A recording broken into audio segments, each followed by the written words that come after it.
ये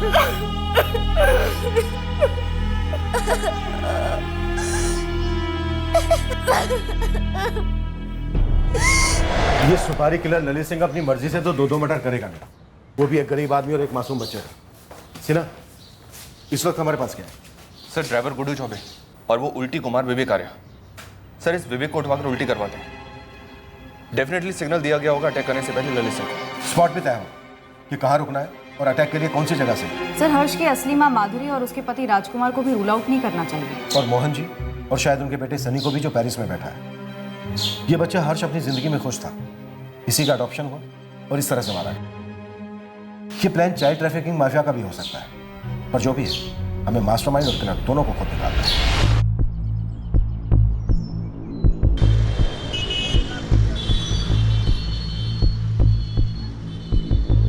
Nilesh, MP, UP, Maharashtra, Nepal, वेपाल, जहां कहीं भी इस ललित सिंह का बिल है मुझे पता करके बता।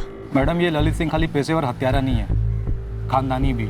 इसका बाप प्रमोद सिंह अपने ज़माने का बहुत नामचीन हिस्ट्री शीटर था। यहीं जबलपुर में रहती है इसकी पूरी फैमिली।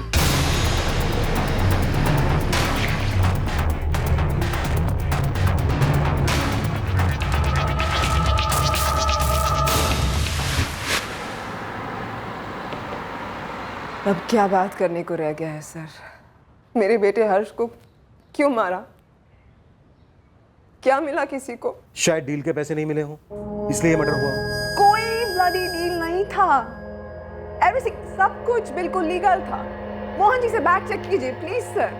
और कुछ भी इलीगल हमारे कंट्री फ्रांस में अलाउड ही नहीं है, समझ रहे हैं? एक्चुअली नहीं समझ रहा हूँ स्वाति जी, क्योंकि हमारी समझ ये है कि हर्ष का मर्डर उसके अडॉप्शन और पेरिस जाने वाली बात को लेकर ही हुआ होगा। तो इसके रूट तक जाइए ना सर, और जो भी कोऑपरेशन है मैं आपको दूंगी। बेचारे को बिना बर्थ दिए मैं उसकी माँ बनी, और अब बिना उसकी परवरिश पेरेंटिंग किए मैं उसके डेथ का कारण बन रही हूँ। इससे ज्यादा और क्या हो सकता है मेरे लिए सर?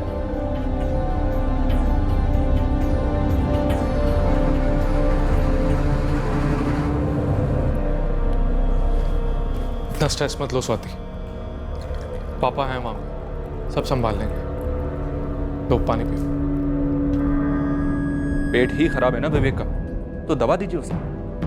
जवाब तो उसे मुंह से ही देना। विवेक भैया से क्या सवाल करने हैं आपको? वो तो बस स्वाति मेरा की हेल्प कर रहे थे हर्ष के वीजा के लिए। वीजा तो कटा है उस बच्चे का और उसके जीजा का भी। पर सर, पर कुछ नहीं। अब आप लोग रास्ता छोड़ेंगे या हम शराफत छोड़ दें? ये तपन है ना, अगर इसे एक बार मैंने तेरे ऊपर छोड़ दिया ना, फिर मैं इसे खुद भी रोकूंगा तो ये रोकेगा नहीं। बिना ब्रेक वाला डंपर ट्रक है, कुचल देगा तेरी कार को। उससे सच तो नहीं कुचलेगा ना? वो सच ये है कि मैं उस साजिश का हिस्सा नहीं था।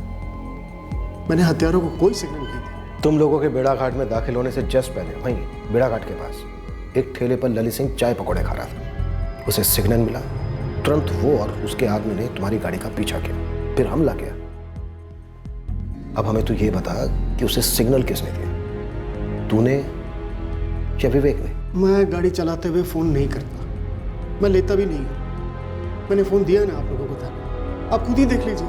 मैंने किसी से भी बात की हो तो फिर किसने फोन किया, विवेक ने या धर्मेश ने? मेरी नजर और ध्यान दोनों सड़क पर होते हैं। अरे कोई फोन करे ना करे किसको पड़ी रहती है? ऊपर से विवेक भाई की उल्टियां चल रही थी, सो अलग।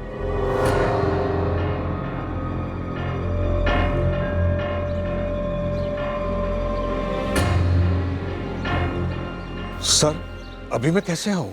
अभी तो धर्मेश और हर्ष की डेड बॉडी को लेकर उनकी फैमिली के साथ मैं नरसिंहपुर जा रहा हूं क्रियाक्रम के लिए। मैं बाद में आऊंगा तो चलेगा सर? चलेगा मोहन जी, लेकिन आना है आपको, इतना याद रखिए। आप कैसी बातें कर रहे हैं? आपकी आवाज, आपकी बातें शक से भरी हुई लग रही है मुझे, वो भी मुझ पर, जिसने इस बच्चे हर्ष का भला चाहा था, परिवार का भला चाहा था। तो फिर आपको शक क्यों हो रहा है कि हम आप पर शक कर रहे हैं? बस कुछ जरूरी सवालों के जवाब चाहिए थे। जल्द से जल्द आइए, वेट कर रहा हूं।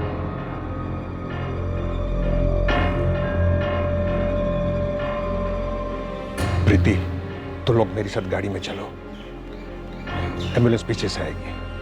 हाँ, चलो आओ बेटा। मैडम, मैंने तो ऐसी ही बात बात में लालू से कह दिया था कि हर्ष की किस्मत बहुत अच्छी है, घर वालों को 5 लाख रुपए मिले, जिसमें से आप दोनों को एक भी पैसा नहीं मिला। तो वो क्यों मिलता?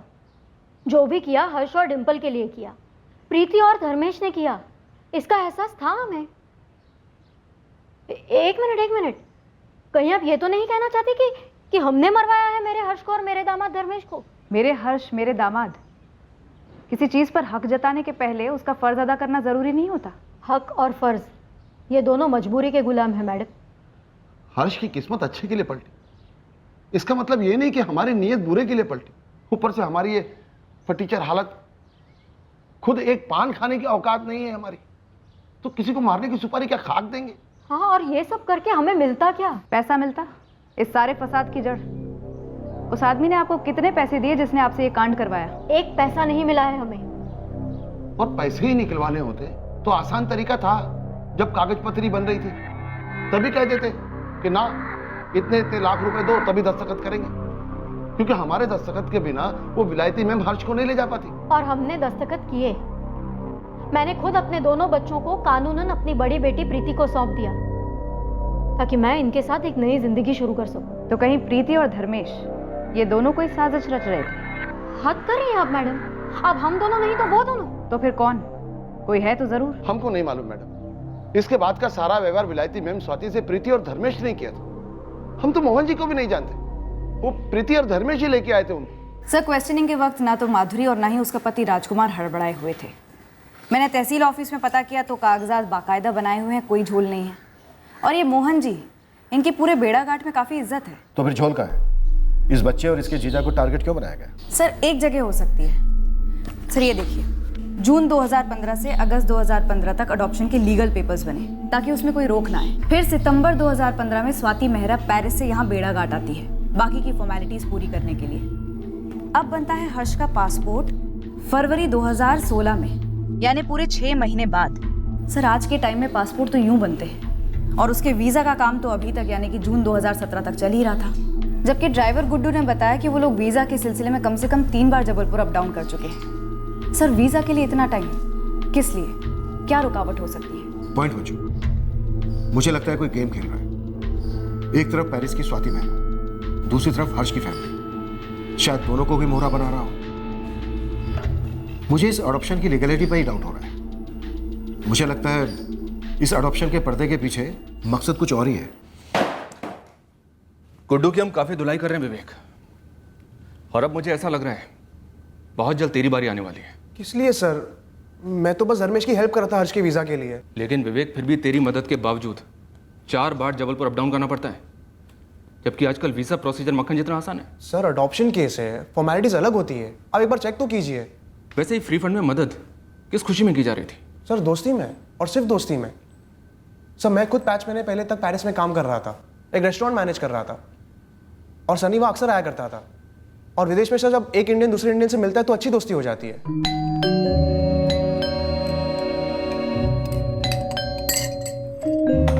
Swati, Hi, Sunny. Lot of traffic. Meet Vivek. Hi. He is from Jabalpur. मेरे बेड़ाघाट से सिर्फ 26 kilometre, right? Sir, Sunny, Swati और मैं, हम तीनों काफ़ी वक्त साथ गुजारते हैं। फिर इस फरवरी में मेरा वर्क वीज़ा एक्सपायर हो गया था, तो मैंने स्वाति से हेल्प मांगी थी। कैसी हेल्प? सर, वही हेल्प जो उसने सनी की थी। सनी स्टूडेंट वीज़ा पे था और स्वाति की हेल्प से उसका वर्क परमिट वीज़ा बन गया। स्वाति ने मेरे लिए भी कोशिश की थी पर कुछ हो नहीं पाया सर।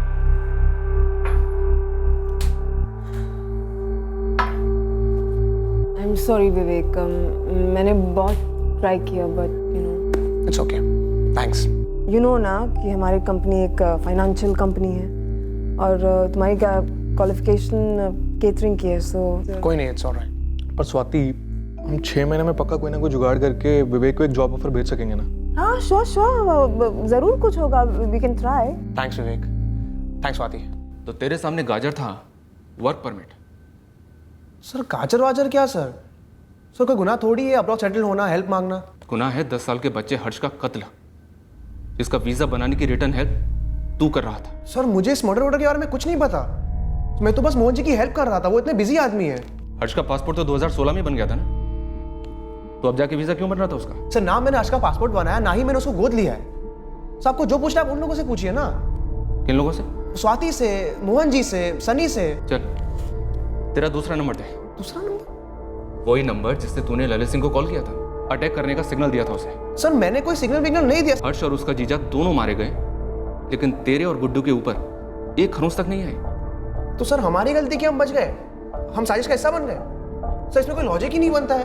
लॉजिक बनेगा विवेक, और केस भी बनेगा, तगड़ा बनेगा उन सब के खिलाफ जिन्होंने इस कांड में हिस्सा लिया है। ठीक है सर, आप बनाइए तगड़ा केस। अब मैं जाऊं? तू कहीं नहीं जा रहा विवेक। एक बार केस बनेगा ना तो तू काम से जाएगा। लंबा वर्क परमिट मिलेगा तुझे सेंट्रल जेल का।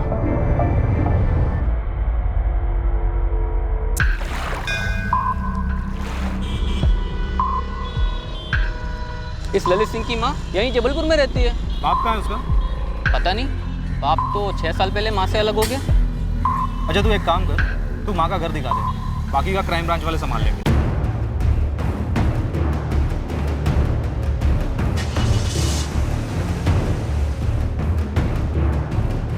तू लोकेशन पर ही है ना नीलेश? हाँ एकदम ऑन द स्पॉट मैडम। ये ललित की माँ भी मार्केट से घर लौट रही है। वहीं कील गाड़ कर खड़ा रहे, हम 20 मिनट में पहुंच रहे हैं।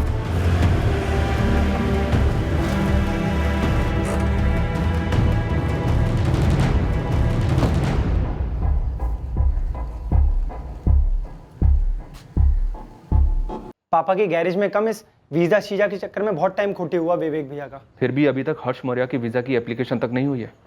हमने जबलपुर वीजा ऑफिस में चेक किया। मनप्रीत जी, आपका विवेक इस कांड में इन्वॉल्व है। विवेक ऐसा गैर कानूनी काम करके अपना पुलिस रिकॉर्ड क्यों बनवाएगा? उसे तो अब्रॉड में जॉब करके वहां सेटल होना है, यही उसका सपना है। वो ऐसा गलत काम क्यों करेगा साहब? गलत काम नहीं करेगा, लेकिन करवा तो सकता है ना। हमने विवेक का यहां से लेकर पेरिस तक का पूरा चिट्ठा खोला है, और बहुत जल्द सारी कड़ियां मिल भी जाएंगी।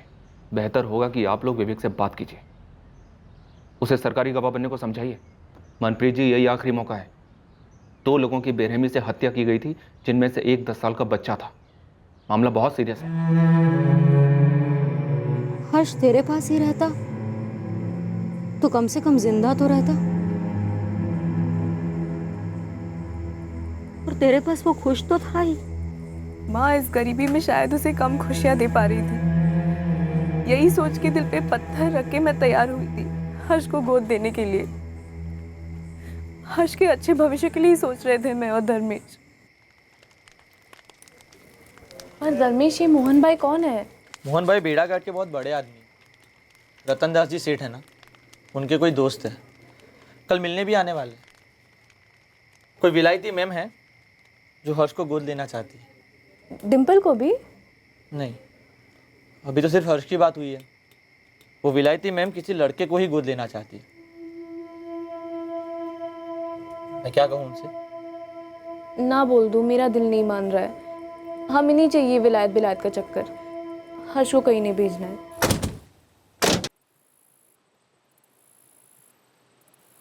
धर्मेश, तुझे पता है पेरिस कहाँ है? दुनिया का सबसे खूबसूरत शहर है।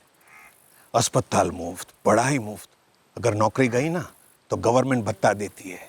प्रीति को समझा, उसका भाई साहब बनेगा, बड़ा साहब, और बाद में आप तीनों को थोड़ी ना भूलेगा। तुम तीनों को वहीं खींच के लेके जाएगा, निकालेगा खींच के, बाहर निकालेगा ये गरीबी के दलदल से। प्रीति रिश्ते से तो हर्ष की बहन है, लेकिन उसका जो दिल है ना वो माँ का है। और अगर उसका दिल नहीं मानता तो नहीं मानता साहब। औरतों का दिल नरम ही होता है, पर तू दिमाग से काम ले, आगे की सोच। तेरे भी बच्चे होंगे ना जल्दी? जल्दी तो नहीं होंगे साहब। क्यों? क्योंकि जब हमारी शादी हुई थी तो प्रीति की सिर्फ एक शर्त थी साहब, कि जब तक डिम्पल और हर्ष बड़े नहीं हो जाते वही हमारे बच्चे हैं। एक बार वो बड़े हो जाए, जिम्मेदार हो जाए, फिर ही हम हमारे बच्चे करेंगे। इससे बढ़िया मौका कहाँ मिलेगा? अगर हर्ष पेरिस चला गया स्वाति जी के पास तो तुम्हारी आधी जिम्मेदारी खत्म हो जाएगी।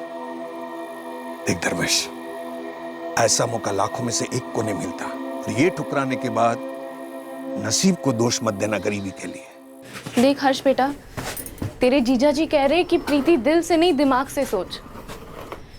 दिल तो बिल्कुल नहीं कर रहा है कि तुझे भेजूं, लेकिन बेटा तेरे जीजा जी सही कह रहे हैं। तू एक बार वहाँ पे चला गया ना पेरिस, तो तेरी पूरी ज़िंदगी बदल जाएगी।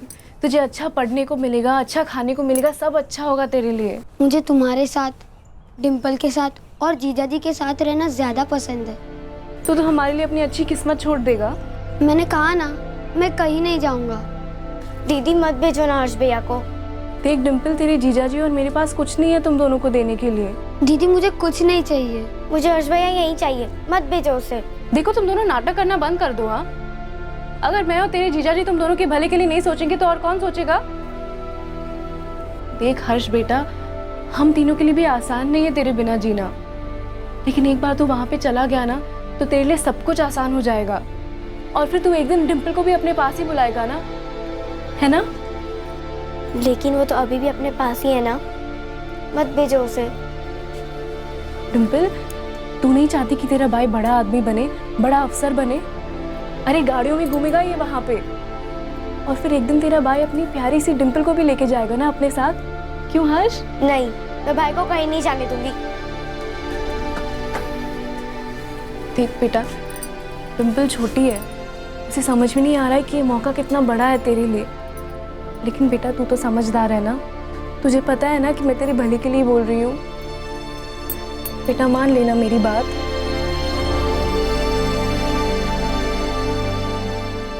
धर्मेश हर्ष और डिम्पल को अपने सगे बच्चों की तरह प्यार करता था, और हर्ष ने तो अभी तक ठीक से दुनिया भी नहीं देखी थी। किसी ने कैसे दुश्मनी निकाली हमसे? माँ क्या हो गया ये? तंग आ गई हूँ मैं आप लोगों से।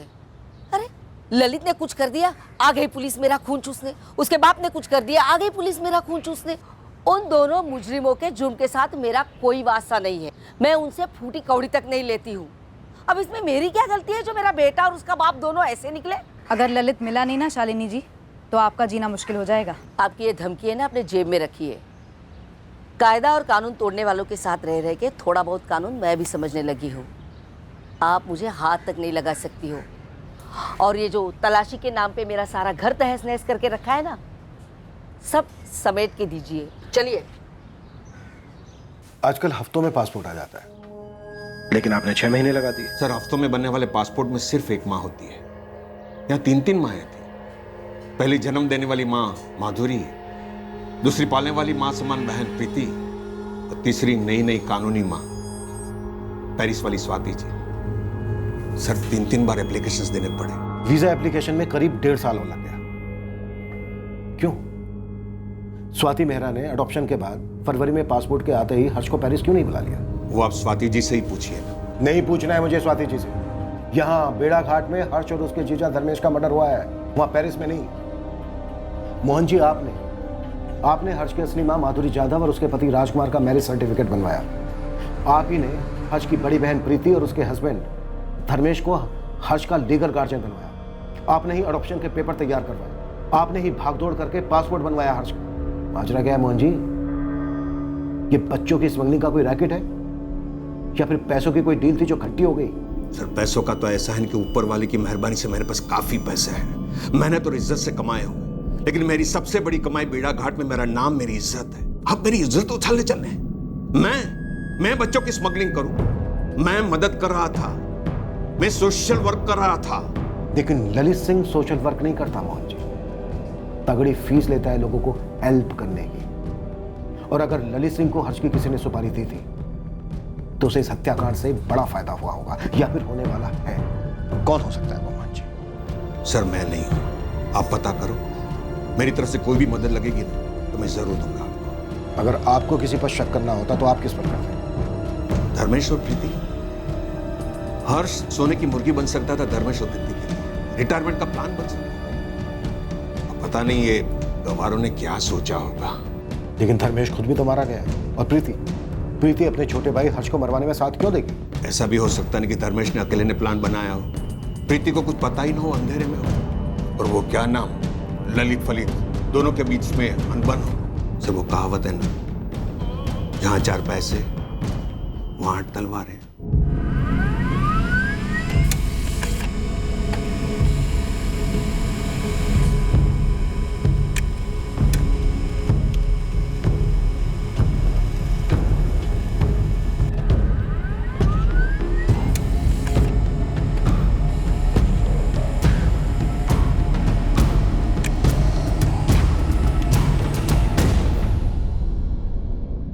आप लोगों से कुछ नहीं छुपा है पापा।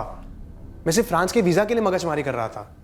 विवेक भी आप पेरिस में स्वाति जी को कॉल करो ना, उन्हें बताओ यहाँ पर क्या खेल खेला जा रहा है। अरे मैंने स्वाति से बात की थी, उनको समझ ही नहीं आ रहा है क्या हो रहा है। पुलिस को यह बात खटक रही है विवेक कि तू तो पेरिस में रहकर आया है, तुझे तो वीजा के बारे में सब कुछ मालूम है, फिर भी 4-4 बार ऊपर नीचे क्यों गया? पापा मैं अपना वीजा थोड़ी बनवा रहा था, देहाती गांव वाला था धर्मेश, कुछ समझता ही नहीं था ठीक से। वो कभी ये पेपर नहीं, कभी वो पेपर नहीं। और फ्रेंच कॉन्सुलेट वाले कितना स्ट्रिक्ट होते हैं आप जानते ही है ना। हम बस इतना जानते हैं कि ये सब जो हो रहा है ना, इसका बिल ये आप पे और उस ड्राइवर गुड्डू पर फाड़ना चाहते हैं पुलिस वाले। कोर्ट कानून नहीं है क्या? जब कुछ किया नहीं तो किस बात का बिल फाड़ेंगे ये लोग?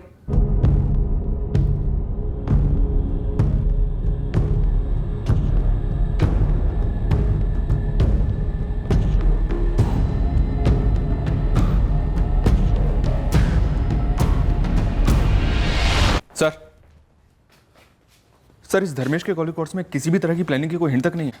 प्रीति, माधुरी और माधुरी का पति राजकुमार, सबके फोन कॉल्स क्लीन है सर। फिर किसने किया इस कांड की प्लानिंग? सर मोहन रावत के इस वाले नंबर के कॉल रिकॉर्ड्स में तो कुछ भी शक करने जैसा नहीं है। अब इनके पास कोई दूसरा नंबर है या नहीं ये फिलहाल हमें पता नहीं है। रतन दास के फोन रिकॉर्ड्स भी मंगवाए ना, जिसने हर्ष का नाम सजेस्ट किया था मोहन को। रतन दास के कॉल रिकॉर्ड्स की पूरी तरह से स्कैनिंग की सर, पर कुछ नहीं मिला।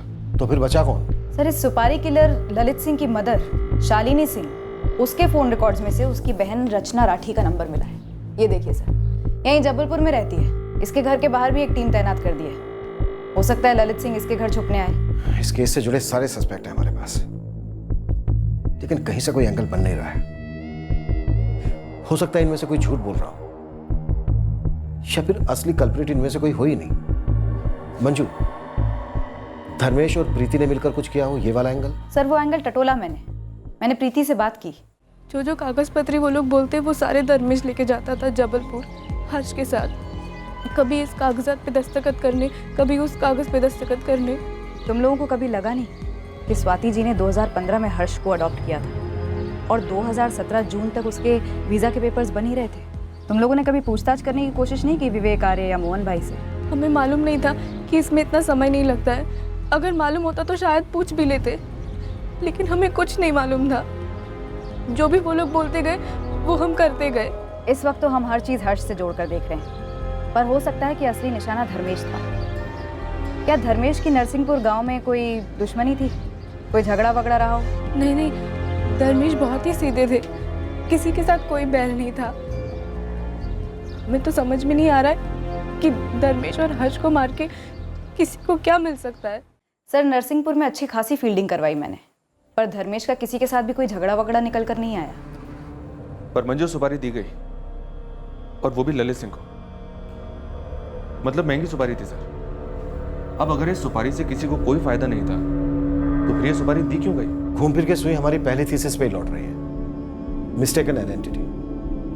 पुराने पेशेवर हथियारों से भी कई बार गलत निशाना लगा है, हो सकता है इस बार भी वही हुआ। अब इसका जवाब तो सिर्फ ललित सिंह ही दे सकता है सर।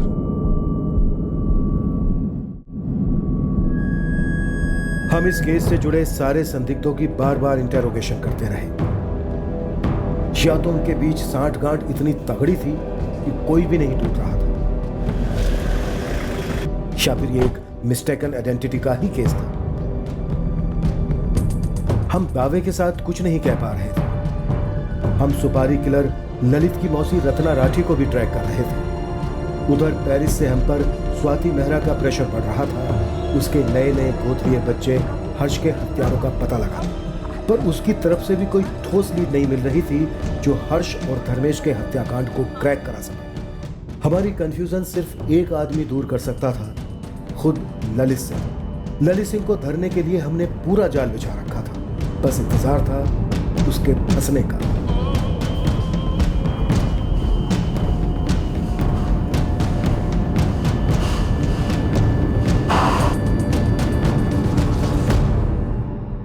पर सुपारी किलर ललित सिंह के हाथ लगने से पहले हमें इस केस का पहला ब्रेक थ्रू मिल गया। इस खूंखार शतरंज की बिसात पर का एक मोहरा आखिरकार फिसल गया। सर, गाड़ी का ड्राइवर गुड्डू टूट गया है, बोलता है बोलेगा। देर से पर दुरुस्त, देखते हैं कितना बोलता है।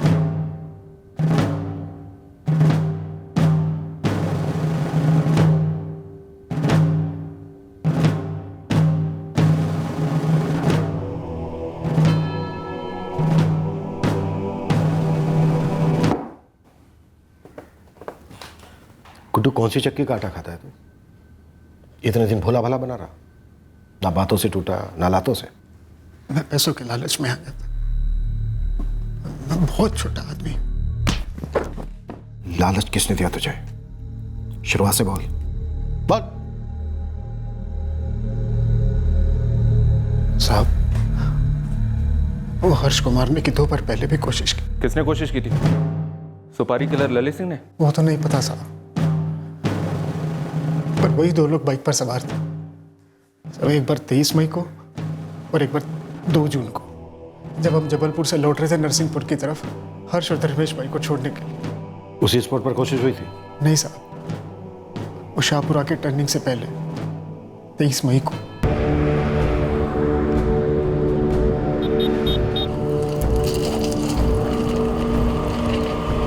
दूसरी बार नूनी बाईपास के पास 2 जून को।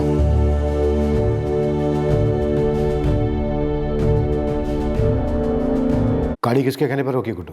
पहले से बताया गया था कि वहां रुकना है, पेशाब के बाद। किसने बताया था पहले से? विवेक भाई ने। तो विवेक टूटा क्यों नहीं अब तक? मैं क्या जानूं मैडम, मुझे जैसा बताया गया मैंने हल्का होने के बहाने गाड़ी रोक दी। फिर विवेक भाई बाद में बोले, नहीं यहाँ नहीं है, अभी नहीं है। पूरी स्टोरी सुना गुड्डू। कब से प्लानिंग चल रही थी? हमारी ट्रैवल एजेंसी की सारी गाड़ियाँ वो विवेक भाई के पापा मनप्रीत सिंह जी की गैराज में सर्विस होने के लिए ही जाती। गुड्डू, नरसिंहपुर से जबलपुर आना है और रिटर्न नरसिंहपुर जाना है। अरे जब बोलो विवेक भाई, काम है। गाड़ी तो चलानी है। सिर्फ गाड़ी नहीं चलानी, बहुत बड़ा मौका है तगड़ा माल कमाने का, और मेरे साथ पार्टनरशिप का। कैसी पार्टनरशिप है भैया? 1 लाख मिलेंगे तुम्हें। 1 लाख? आराम से। करना क्या है मुझे? गाड़ी रोकना है जहाँ मैं बोलूँगा। हाँ, लेकिन कहाँ, क्यों? ऐसी जगह जो सुनसान हो, हल्का होने के बहाने गाड़ी रुकाना है। हाँ, वो तो ठीक है, लेकिन आपने बताया नहीं विवेक भैया। कोई झंझट का काम तो नहीं है ना? ठीक से करोगे तो कोई गड़बड़ नहीं होगी। तुम्हें तुम्हारे 1 लाख तुरंत कैश में मिल जाएंगे। बस इतना है कि इसके बाद तुम्हारा और मेरा कोई लेना देना नहीं होगा। इतना तो मुझे समझ में आ गया था कि मामला बच्चे को लेकर ही। मैं सच कहता हूँ मालिक, कत्ल होने वाला है। मुझे इसकी भनक तक नहीं थी। विवेक किसके कहने पर कर रहा था ये? और क्यों कर रहा था? मुझे कुछ नहीं पता मालिक। पूरी स्टोरी उल्टी कर। झूठी उल्टी की तो खून की उल्टी करेगा विवेक आर्या। सर मैं फंस गया था सर। अब फंस जाएगा, शही खोद के काट देंगे। स्टोरी बोल, स्टोरी, अपना टुकड़ा नहीं। सर ये स्टोरी पेरिस में शुरू हुई थी। स्टोरी का विलेन कौन है? स्वाति, सनी या दोनों? सर सनी ने शर्त रखी थी कि अगर पेरिस लौटना है, जॉब चाहिए, वर्क वीज़ा चाहिए, तो उसका एक काम करना होगा। तुझे यहाँ पेरिस परमानेंट रेजिडेंसी दिलाने का फुल प्रूफ प्लान है मेरे पास, और कॉन्टैक्ट भी। बस तुझे एक काम करना है। सिंपल सा काम है, तेरे लिए बाएं हाथ का खेल है, आराम से कर ले। यार सनी, कुछ भी कर दूंगा। तू मुझे पहले ये बता कि तुझे ये वर्क परमिट और परमानेंट रेजिडेंसी कैसे मिल रही है? अचानक से कॉन्टैक्ट कहाँ से मिल गया? देख विवेक, बात अपने तक ही रखना, कॉन्फिडेंशियल है, इसलिए सिर्फ तेरे को ही बता रहा हूँ। मैंने यहाँ पे परमानेंट रेजिडेंसी के लिए स्वाति के साथ कॉन्ट्रैक्ट मैरिज कर लिया। तेरे लिए भी एक लड़की ढूंढी है, फुल प्रूफ तरीका। तू भी मेरी तरह दामाद बन जा पेरिस में, ऐश करेंगे। बस उसके लिए तुझे यहाँ पे टूरिस्ट वीज़ा पे आना होगा। क्या? अबे तूने मुझे पहले क्यों नहीं बताया ये? अब बता रहा हूँ ना, लेकिन इसके बदले तुझे मेरा एक काम करना होगा। बोलना, सुन रहा हूँ। काम क्या है? एक मर्डर करना। क्या मजाक कर रहा है यार? एक तो पहले ही वर्क परमिट को लेकर ओवर एक्साइटेड हो रहा हूँ। बोलना, काम क्या है? मजाक नहीं कर रहा हूँ विवेक, एक मर्डर करना है। इनफैक्ट तुझे नहीं करना है, सिर्फ करवाना है। किसका मर्डर और क्यों? एक बच्चे का मर्डर। इस काम के 6 लाख अलग से दूंगा। अब बोल। यार तुम मर्डर ऐसे बोल रहे जैसे खेत की मूली काट लाना हो। इनफैक्ट उससे भी आसान, तुझे काटना नहीं है, सिर्फ खेत में से मूली कटवानी है, वो भी छोटी वाली। और तूने हर्ष की सुपारी ललित सिंह को दी? जी सर। और ये ललित सिंह तुझे किसने दिया? कैलाश ने। कैलाश? कौन कैलाश?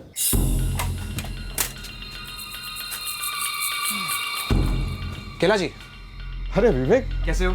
अब मैं तो ठीक हूँ, लेकिन बड़े दिनों बाद दुकान बंद कर रहा था मैं। चल कोई नहीं, तू आ गया तो बैठ। खेला चाहिए, मुझे बाल नहीं कटवाना है, मुझे आपसे प्राइवेटली बात करनी है। देख विवेक, तू अच्छा खासा पढ़ा लिखा इंसान है, फॉरेन रिटर्न है, हाँ, फिर ये मर्डर और सुपारी की बात क्यों?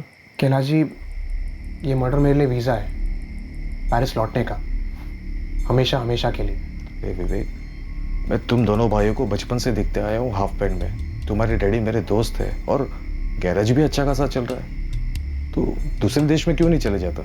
क्यों ये सुपारी के लफड़े में पड़ रहा है? मुझे सिर्फ इतना बता दो कि कांटेक्ट किसको करना है। किसको मरवाना है? कैलाश जी, किसको कांटेक्ट करना है, कितने लगेंगे और आपका कट कितना होगा? मैं आपको 1 लाख दे सकता हूँ। ठीक है, 2 लाख, जल्दी बता दो। सिंह, ललित सिंह की दी हुई सुपारी कभी खाली नहीं जाती और सुपारी देने वाले का नाम कभी बाहर नहीं निकलता। बहुत कमीना है, रिकॉर्ड है उसका, लेकिन पैसा भी उसी तरह से लेता है। 6 लाख। बच्चे का 6 लाख? बच्चा मारना हो या बड़ा आदमी, यहाँ फुल प्लेट का ही रेट लगता है। अपने यहाँ हाफ प्लेट वगैरह कोई सिस्टम नहीं है, समझा? ठीक है ललित भाई, मैं पार्टी से पूछता हूँ और कंफर्म करके फ़ोन करता हूँ। गर्लफ्रेंड नहीं हो जो फ़ोन करेगा, मेरे को कोई फ़ोन नहीं करता, आमने सामने मिलेंगे। सुपारी किलर ललित सिंह को 6 लाख रुपए देने के लिए सनी मान गया। जी सर। 6 तुझे, 6 ललित सिंह को भी और ड्राइवर गुड्डू को 1। सलून वाले कैलाश को ललित से इंट्रो करवाने के 2 लाख। टोटल हुए 15 लाख। ये 15 लाख पेरिस से भेजे गए सिर्फ हर्ष को मारने के लिए। सर, डील वहाँ पेरिस से हुई पर एडवांस यहीं से आया।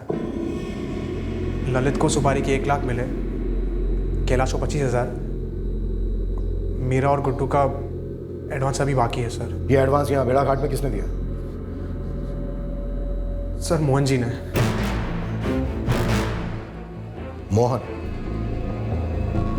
मोहन इस कांड को स्पॉन्सर कर रहा था। इसमें मोहन और उसके बेटे सनी को क्या मिलने वाला था? और वो पेरिस की स्वाति, वो स्वाति भी इसमें 100% इन्वॉल्व होगी। सर, जहाँ तक मुझे पता है ये मामला अडॉप्शन का था ही नहीं।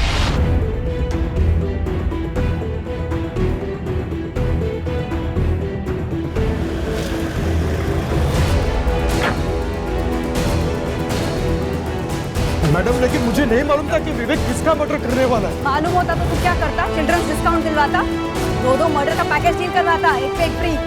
कोई देख रेखा, यहाँ पर मंडल का चेयरमैन हूँ मैं, मेरी इज्जत है यहाँ पर। तो हम देंगे ना इज्जत आपको। पहले आपको चेयर पर बैठाएंगे, फिर आपकी खाल उतारेंगे। ले चलो। आप मेरी बात सुनिए सर। सर मैं क्या बता रहा हूँ सर, मेरी बात सुनिए सर। ये जो 2 अटेम्प्ट्स हुए थे 23 मई और 2 जून को, जी सर, कैंसिल क्यों हुए? पेरिस से सनी ने फ़ोन किया था कैंसिल करवाने। ए विवेक, क्या कर रहे बे तू? हाँ, क्या कर रहे है? पहले शाहपुरा और अब ये साला नोनी, क्या कर रहे हैं बेवकूफी? ललित और उसका जोड़ीदार विपुल वेट कर रहे हैं, आराम से काम हो जाएगा। देखो समझ में नहीं आती है, बोला था ना बेड़ा घाट पे जगह चुनने को, कहीं और क्यों चुनी? वो इलाका मेरे पापा का है, सब कुछ संभाले तो वहां पे। तो अभी हम लोग बस लोकेशन पर पहुंचने ही वाले हैं यार, और दोनों वेट कर रहे हैं। करने दे वेट, तू कैंसिल कर। नोनी में काम करेगा साला इडियट। कैंसिल करो और तुरंत कोई दूसरी डेट फिक्स कर। ओ भाई सुन मेरी बात, मैंने 2 बार जगह और टाइम चुनी, तूने हक दिया, कैंसिल कर दिया। 2 बार फेल होने का अपना कभी स्टाइल नहीं रहा, तीसरी बार फाइनल होगा। जगह चुन तो, टाइम चुन तो, हम लोग बच्चे को उठा ले जाएंगे और काम कर देंगे, समझा? ठीक है ललित भाई, मैं फिर से हर्ष और उसके जीजा को एक जगह पे बुलवाता हूँ और कुछ प्लान बनाता हूँ। तो ये वीज़ा का चक्कर हर्ष के मर्डर के लिए नेट प्रैक्टिस था। एम ही घुमा रहे थे हर्ष और उसके जीजा धर्मेश को, और वो बेचारा जैसे जैसे उससे बोला जा रहा था किए जा रहा था। सर, ये पूरा आइडिया, पूरा प्लान मोहन जी ने बनाया था sir. Sir, Mohan ji settlement करना चाहते हैं। बड़ा अच्छा ऑफर दे रहे हैं चेयरमैन मोहन रावत, सुन लेते हैं सर।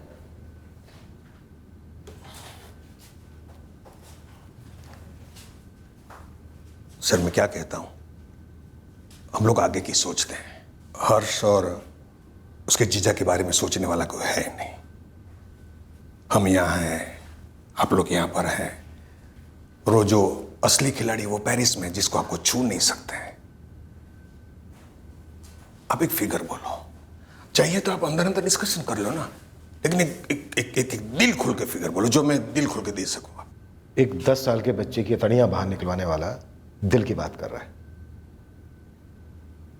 ये अडॉप्शन किस लिए था? नाटक था कोई, है ना? मेरे बेटे सनी और स्वाति जी ने मिलकर ये प्लानिंग बनाई थी सर। और यहाँ पर सारी सेटिंग तूने की? नहीं सर। तेरा वो दोस्त रतन दास श्रॉफ, वो भी शामिल था इस साजिश में? नहीं सर, उसने तो सिर्फ पहचान करवाई धर्मेश और प्रीति के साथ। 24 जून को हर्ष की मौत की खबर जब पेरिस गई होगी तो वहां पर खूब खुशी का माहौल हुआ होगा, है ना? हुआ होगा। धर्मेश बीच में आ गया, वरना प्लानिंग तो सिर्फ हर्ष को मारने की ही थी। Okay okay. सनी, सब कुछ ठीक से हुआ ना? सनी, तुम मुझे टेंशन दे रहे हो, प्लीज बोलो ना, सब ठीक से हुआ ना? अपना टारगेट हर्ष मारा गया और साथ में उसका जीजा धर्मेश।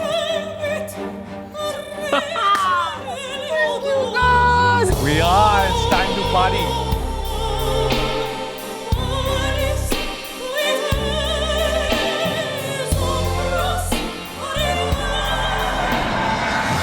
एक बच्चा जो जिसके नसीब में मौत लिखी थी, उसके जीजा जिसके नसीब में मौत लिखी थी, लेकिन आपके नसीब में 10 लाख है। सबके नसीब में 10-10 लाख।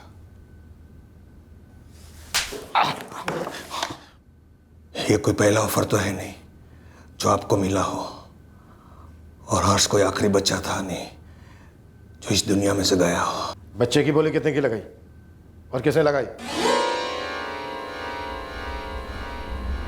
प्लानिंग इंश्योरेंस की थी साहब। इंश्योरेंस से मिलने वाले पैसों की। हर्ष को गोद लेना सिर्फ एक जरिया था। प्लानिंग स्वाति जी और सनी ने की थी सर। मैंने सिर्फ मदद की थी। इस बच्चे की मौत से हमारे डिपार्टमेंट में काफी फर्क पड़ चुका है, जो तू अब लॉकअप में देखेगा, जो तू जज साहब में देखेगा जब वो तुझे सजा सुनाएंगे। इसलिए तू फर्क की चिंता मत कर। सर आप मेरी बात सुनो सर। सर बात सुनो सर मैं इज्जतदार आदमी हूं सर मैं इज्जतदार आदमी हूं सर। एक हफ्ते बाद हमें खबर मिली कि ललित सिंह उसकी मौसी के घर आया हुआ है, जबलपुर। जी? Crime branch. ललित सिंह कहाँ है? ललित वो साहब वो कौन है मौसी? मौसी नहीं बेटा, तेरा मौसा आया है। ललित एक काम करना, तेरे सर के ऊपर जो खिड़की है ना, उसे कूद जा। खिड़की के बाहर मेरे 2 आदमी प्रॉमिस करते हैं तुझे निराश नहीं करेंगे।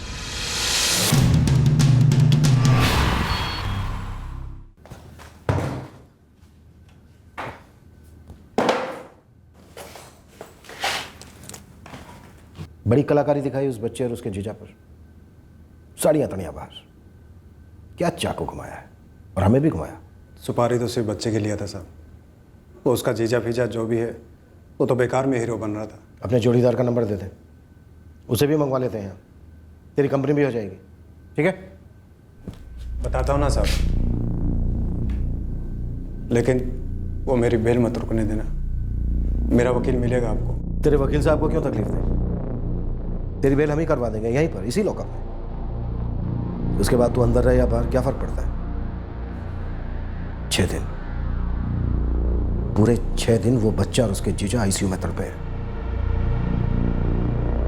अब तो जिंदगी भर तड़पेगा। सर हर्ष मोरे के इंश्योरेंस पेपर में कोई झोल नहीं है, मैं लेके आता हूँ, आप खुद देख लीजिएगा।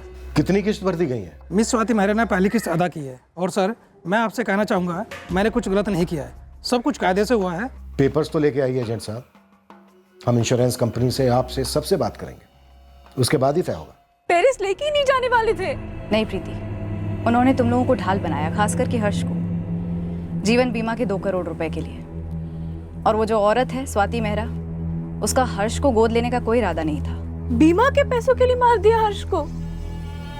क्यों मार डाला मेरे भाई को? धर्मेश की जान हर्ष को बचाने की कोशिश में गई, धर्मेश को मारने का कोई प्लान नहीं था।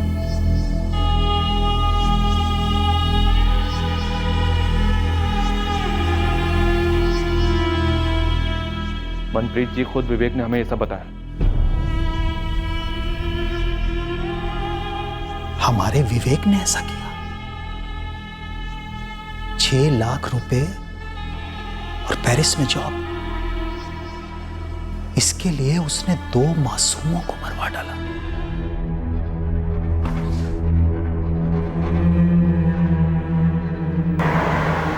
इंश्योरेंस क्यों करवाया? मतलब हर्ष के बेनिफिट के लिए करवाया। आफ्टर ऑल हर्ष को अडॉप्ट कर रही थी मैं। अब क्या बोल रहे हैं सर? आप ऐसा ये वाहियात एलिगेशन लगा भी कैसे रहे कि मैंने इंश्योरेंस के पैसों के लिए अपने ही बेटे हर्ष को मरवाया? स्वाति मेहरा, गलतफहमी पाली तुमने और सनी ने भी कि फर्स्ट वर्ल्ड मुल्क में छुपकर बैठने की जगह मिल जाए तो इंडिया में तुम जो मर्जी जुर्म कर सकते हो, हम तुम तक कभी पहुंचेंगे नहीं। शट अप, बहुत सुन लिया मैंने। तुम्हारी ये थ्रेट्स, ये एलिगेशन मुझ पर असर नहीं करती। ऑलराइट, धमकियां मत दो मुझे। ये धमकी नहीं है, ये अगले कुछ दिनों का फोरकास्ट है तुम दोनों को। मौसम बड़ा खराब होगा, इतना खराब कि तुम अपने अपार्टमेंट में छुपकर बैठो, पेरिस के किसी मॉल, होटल या गली में शरण लो। आंधी आएगी, आंधी, और वहां से तुम्हें उखाड़कर सीधे हमारे कोर्ट में फेंक कर जाए। तुम्हारे डैड ने कहा था कि वो सब कुछ मैनेज कर लेंगे। वो ये पुलिस उनकी मुट्ठी में है। एकदम मुट्ठी छोटी पड़ गई है पापा की। ये सब उस इडियट साले विवेक की वजह से हुआ है। ये सच एन इडियट। तुम्हें लगता है कि वो यहाँ तक पहुँच पाएंगे? नो ना, आई मीन फ्रांस के लॉज और इंडिया के लॉज। हाँ, आप नहीं पहुंचेंगे और पापा भी बेल पर बाहर निकल ही लेंगे।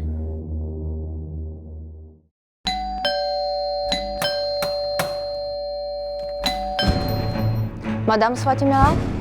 Oui, officier. Le monsieur Sunny là-bas, est-il avec toi? Oui, officier. Sunny? Sunny? Oui, officier.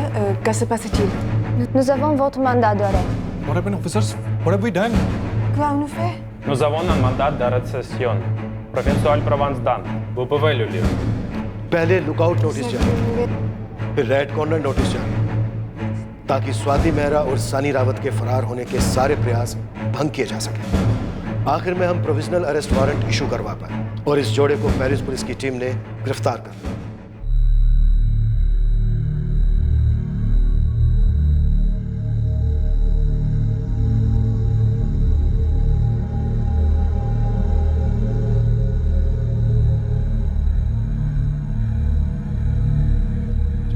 मुजरिमों को यह समझ लेना चाहिए कि यह 1 वे फ्लाइट है और रिटर्न फ्लाइट के लिए सालों का वेटिंग पीरियड होता है। जय हिंद।